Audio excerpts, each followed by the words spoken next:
Today I'm going to teach you Simpson's 1 by 3 rule.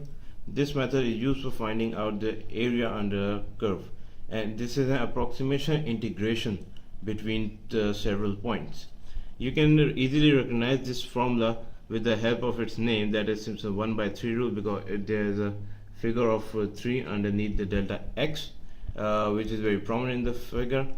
You can also recognize it by following the pattern. You can see that there is the coefficient of fx naught is 1 and the last coefficient is also 1. You can just follow the pattern of it. There's 4 on the second and alternative. It's basically an alternative number repetition.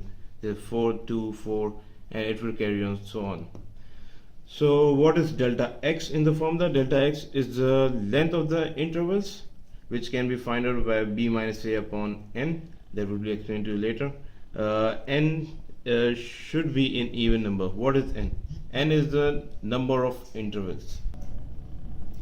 For example, if you are given a function that from which you have to find an area underneath it, it can be written like this. This is a form of integration, in the form of integration, where b is the upper limit and a is the lower limit, and you can easily find the delta x, the length of the interval, from substituting these value in this equation.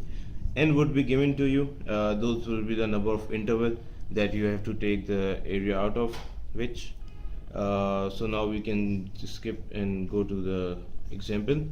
For example, if you are given the upper limit is 1.4 and the lower limit is 1, you can simply put in delta x. 1.4 minus 1 divided by 4, that will be 0.1.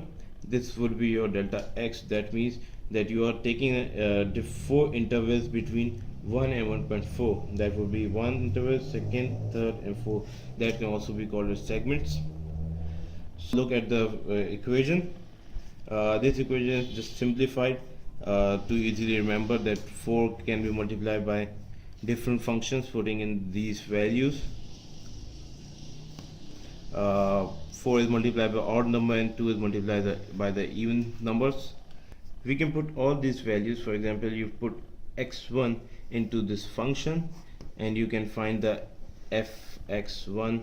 Similarly, you can do this to all of these, finding fx2, fx3, and you can simply put those values into these places, and you can solve it for finding the area underneath the curve.